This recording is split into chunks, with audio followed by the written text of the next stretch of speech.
বন্ধুরা আমার চ্যানেলে আমি আপনাদেরকে স্বাগত জানাই। আশা করছি ভালো আছেন, সুস্থ আছেন। আমাদের প্রত্যেক দিনের কাজগুলোকে আমরা যদি কিছুটা টিপস মেনে করি তাহলে দেখবেন কাজগুলো অনেকটাই সহজ হয়ে যাবে।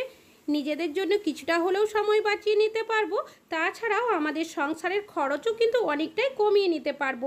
তেমনই কিছু ছোট ছোট ইউজফুল টিপস আপনাদের কাছে শেয়ার করব। চলুন দেখে নেওয়া যাক আজকের প্রথম টিপসটা।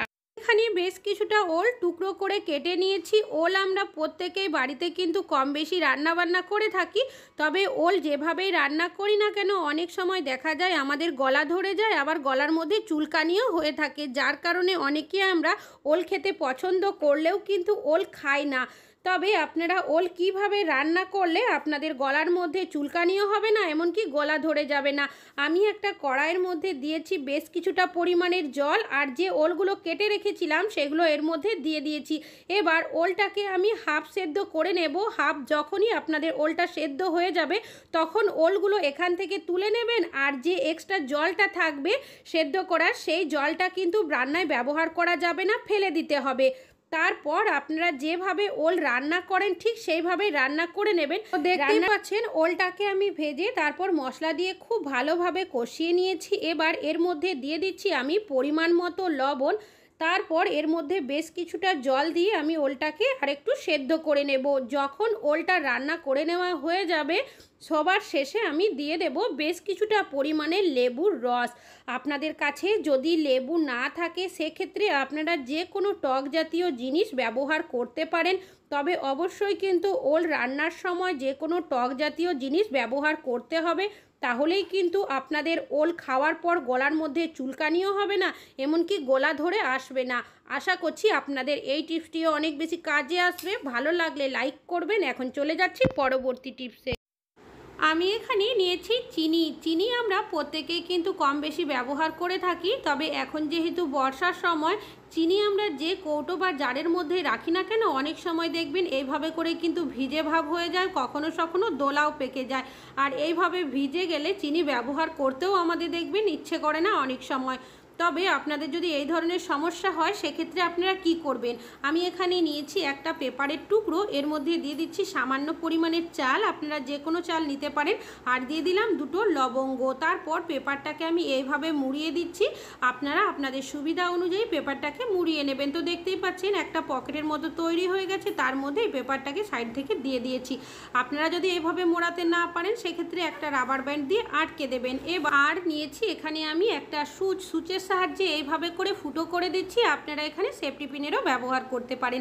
এবার এই পেপারটাকে চিনির কৌটো বা জারের মধ্যে এইভাবে রেখে দেবেন। এখানে যেহেতু চাল দিয়েছি যার কারণে চিনির ভেজা ভাব খুব সহজেই অ্যাবজর্ব করে নেবে। আর লবঙ্গ দেওয়ার একটাই কারণ, অনেক সময় দেখবেন চিনির কৌটো বা জারের মধ্যে পিঁপড়ে ধরে যায়। লবঙ্গের যে একটা স্ট্রং গন্ধ থাকে, গন্ধের কারণে দেখবেন পিঁপড়ে কিন্তু চিনির কৌটোর আশেপাশেও আসবে না। আশা করছি আপনাদের এই টিপসটি অনেক বেশি কাজে আসবে। ভালো লাগলে লাইক করবেন। এখন চলে যাচ্ছে পরবর্তী। বালিশ আমরা প্রত্যেকেই কিন্তু শোয়ার জন্য ব্যবহার করে থাকি, তবে সমস্যা হয় একটাই, যখন দেখবেন আমরা চুলের মধ্যে তেল দিই, তেল দেওয়ার ফলে কি হয় বালিশ কভারের ওপরে তেলের দাগ পড়ে যায়, তেল চিট হয়ে যায়, যার কারণে খুব বেশি আমরা বালিশ কভারটা ব্যবহার করতে পারি না, ধুয়ে পরিষ্কার করতে হয়। তো এই ধরনের সমস্যা যাতে আপনাদের না হয় সেক্ষেত্রে আপনারা কি করবেন, আমি এখানে নিয়েছি একটা পুরনো টি শার্ট, যে টি শার্ট আপনারা ব্যবহার করেন না সেই ধরনের একটা টি শার্ট নিয়ে নেবেন।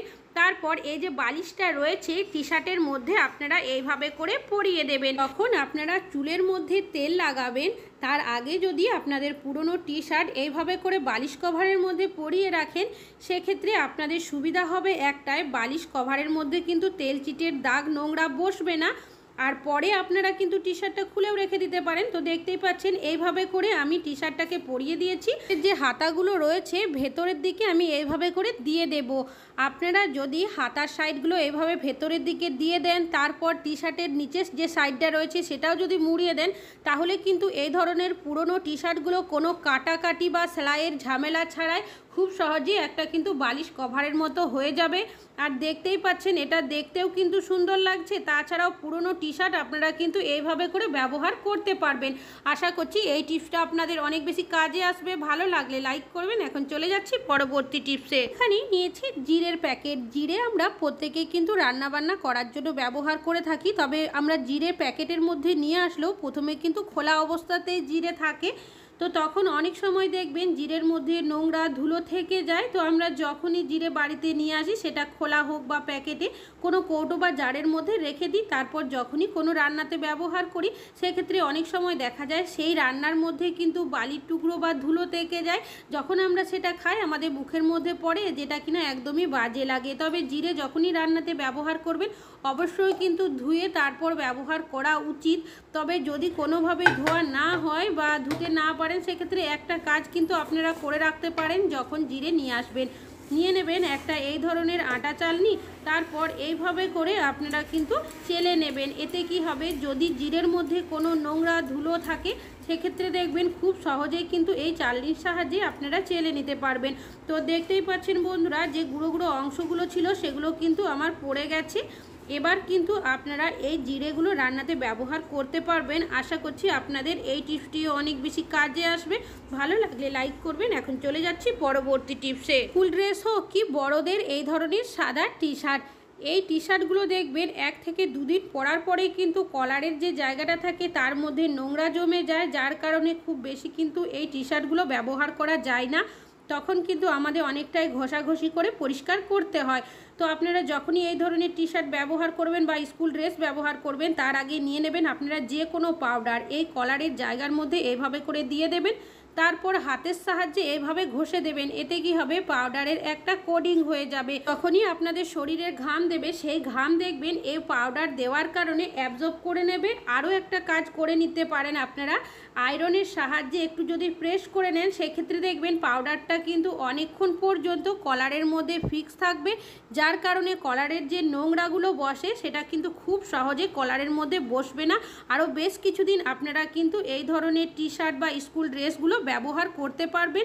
আশা করছি আপনাদের এই টিপসটিও অনেক বেশি কাজে আসবে। ভালো লাগলে লাইক করবেন। এখন চলে যাচ্ছি পরবর্তী টিপসে। বেশ কিছুটা আলু কেটে নিয়েছি। আলু ভাজা আমরা কিন্তু কম বেশি অনেকেই বাড়িতে বানিয়ে থাকি, তবে আলু ভাজতে বেশ অনেকটাই পরিমাণে তেলের কিন্তু প্রয়োজন হয়, যার কারণে অনেকে দেখবেন আমরা আলু ভাজা খেতে পছন্দ করলেও খাই না।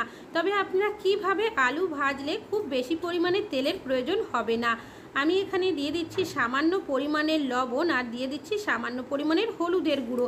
এবার লবণ আর হলুদটাকে আলুর মধ্যে খুব ভালোভাবে মাখিয়ে রেখে দেব 5 মিনিটের জন্য। ফিরে আসছি 5 মিনিট পর। আর দেখতেই পাচ্ছেন এখন কিন্তু 5 মিনিট হয়ে গেছে। আলুর থেকে কিন্তু এখন অনেকটাই জল ছেড়ে দিয়েছে।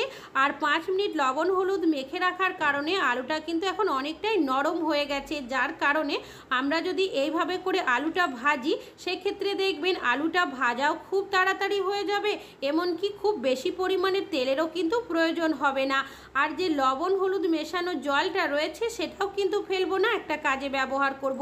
আমরা প্রত্যেকেই ওয়াশ বেসিন কিচেন সিঙ্কের ব্যবহার করে থাকি। তো ওয়াশ বেসিন কিচেন সিঙ্কের মধ্যে অনেক সময় ছোট ছোট তেলাপোকা আরশোলা উঠে আসে। তো আপনারা এই হলুদ লবণ গোলা জলটা কিচেন সিঙ্কে বা ওয়াশ বেসিনে দিয়ে রেখে দেবেন, তাহলে দেখবেন এর যে একটা স্ট্রং গন্ধ থাকে গন্ধের কারণে আসবে না। ভালো লাগলে লাইক করবেন। এখন চলে যাচ্ছি পরবর্তী টিপসে। নিয়েছি একটা ফুল ঝাড়ু। আমরা ঘর ঝাড়ু দেওয়ার জন্য কম বেশি অনেকেই কিন্তু এই ধরনের ফুল ঝাড়ুর ব্যবহার করে থাকি। তবে বেশ কিছুদিন ব্যবহার করতে না করতেই দেখা যায় ঝাড়ুর যে নিচের অংশটা থাকে সেখান থেকে কিন্তু ঝাড়ুর ফুলের অংশগুলো আস্তে আস্তে খুলে যেতে শুরু করে, যার কারণে এই ঝাড়ুগুলো আমরা খুব বেশি দিন ব্যবহার করতে পারি না। বাজার থেকে আবারও নতুন ফুল ঝাড়ু কিনে নিয়ে আসতে হয়। তবে এই ধরনের সমস্যা যাতে না হয় সেক্ষেত্রে যখনই আপনারা এই ধরনের ফুল ঝাড়ু কিনে নিয়ে আসবেন কি করবেন, নিয়ে নেবেন এই ধরনের প্লাস্টিক। আমার প্লাস্টিকটা অনেকটাই ছোট, আপনারা যদি একটু বড় নেন সেক্ষেত্রে কাজটি করতে আরও সুবিধা হবে। আমি এভাবে করে ডবল করে নিয়েছি, দেখতেই পাচ্ছেন প্লাস্টিকটা। এবার ঝাড়ুটা এভাবে মাঝখানে রেখে আমি এইভাবে করে একটু মুড়িয়ে তারপর গিট দিয়ে দেব যাতে করে খুলে না যায়। তো এইভাবে যদি আমরা কাজটি করে নিই সেক্ষেত্রে কি হবে, ঝাড়ুর এই জায়গাটার মধ্যে কিন্তু একটা কভারের মতো হয়ে যাবে, যার কারণে ঝাড়ুগুলো কিন্তু খুব সহজেই খুলে যাবে না। এই ঝাড়ু আপনারা আরও বেশ কিছুদিন ব্যবহার করতে পারবেন। ভালো লাগলে লাইক করবেন। এখন চলে যাচ্ছি পরবর্তী টিপসে। বেশ কিছুটা ভাত আমরা প্রত্যেকে কিন্তু রান্নাবান্না করে থাকি। অনেক সময় দেখবেন ভাত যদি বেঁচে যায়, খাওয়া না হয়, সেক্ষেত্রে আমরা কিন্তু প্রত্যেকেই ভাতটাকে ফ্রিজে তুলে রাখি। তবে যখন আমরা ফ্রিজ থেকে ভাত বের করি খাওয়ার জন্য, প্রত্যেকেই ভাতটাকে কিন্তু গরম করে তারপর খায়। তবে এই ভাত যদি কড়াই গরম করতে যায় সেক্ষেত্রে ভাত পুড়ে যায়, আর যদি জল দিয়ে গরম করতে যায় ভাতের স্বাদটা কিন্তু একদমই নষ্ট হয়ে যায়। তো আপনারা ভাত যখনই ফ্রিজ থেকে বের করবেন কিভাবে গরম করলে ভাতের স্বাদটাও নষ্ট হবে না, এমনকি ভাতটা পুড়েও যাবে না। চলুন দেখে নেওয়া যাক, তেমনই একটা ইউজফুল টিপস আপনাদের কাছে শেয়ার করব। আমি এখানে নিয়েছি একটা ক্যাসরোল। আপনারা একটা ক্যাসরোল বা হটপট নিয়ে নেবেন। তারপর এর মধ্যে দিয়ে দেবেন বেশ কিছুটা পরিমাণের ফুটন্ত গরম জল। এবার আপনারা যে ভাতগুলো ফ্রিজ থেকে বের করে রাখবেন সেই পাত্রটা এইভাবে করে বসিয়ে দেবেন। এবার ঢাকনাটাকে লাগিয়ে রেখে দেবেন আপনারা 5 মিনিটের জন্য। ফিরে আসছি 5 মিনিট পর। আর দেখতেই পাচ্ছেন এখন কিন্তু 5 মিনিট হয়ে গেছে। এবার এই যে ভাতটা রয়েছে সেটা কিন্তু এখন খুব ভালো মতো গরমও হয়ে গেছে, এমনকি ভাতটার স্বাদটাও নষ্ট হয়নি, তাছাড়াও ভাতটা কিন্তু পুড়েও যায়নি। এইভাবে আপনারা কিন্তু খুব সহজেই ভাতটা গরম করে নিতে পারেন।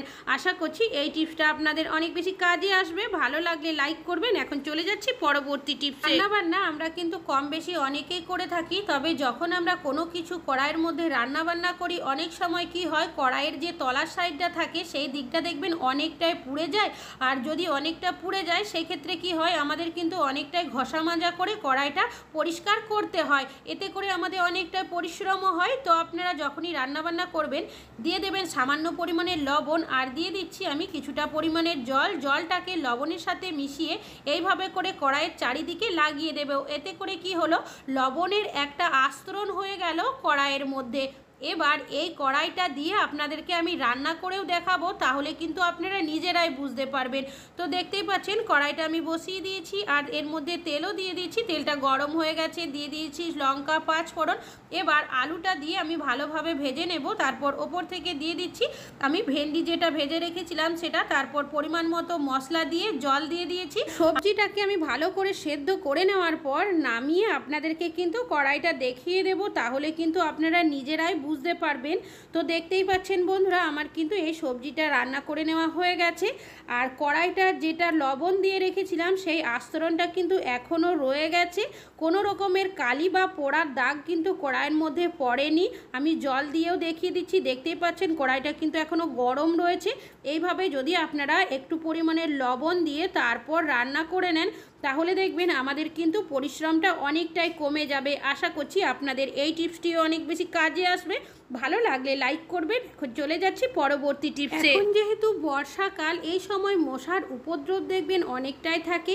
অনেক সময় মশা কিন্তু আমাদের কামড়ে দেয়, যার কারণে আমাদের চুলকানি হয়ে যায়, এভাবে করে র্যাশ বেরিয়ে যায়। আর এটা যদি বাচ্চাদের হয়ে থাকে তাহলে তো আরও সমস্যার মধ্যে পড়তে হয়। তো আপনাদের যদি এই ধরনের সমস্যা হয় তো আপনারা কি করবেন, নিয়ে নেবেন এই ধরনের যে ভিক্সগুলো থাকে সেগুলো। এখান থেকে সামান্য পরিমাণের ভিক্স আমি নিয়ে যেখানে র্যাশগুলো হয়েছে মশা কামড়ের তার মধ্যে এভাবে যদি লাগিয়ে দিই, তাহলে দেখবেন যে চুলকানি হয় সেটা কিন্তু আস্তে আস্তে কমে যাবে, আর র্যাশগুলোও কিন্তু আস্তে আস্তে ঠিক হয়ে যাবে। আশা করছি আপনাদের এই টিপসটি অনেক বেশি কাজে আসবে। ভালো লাগলে লাইক করবেন। আজকে এখানেই শেষ করছি।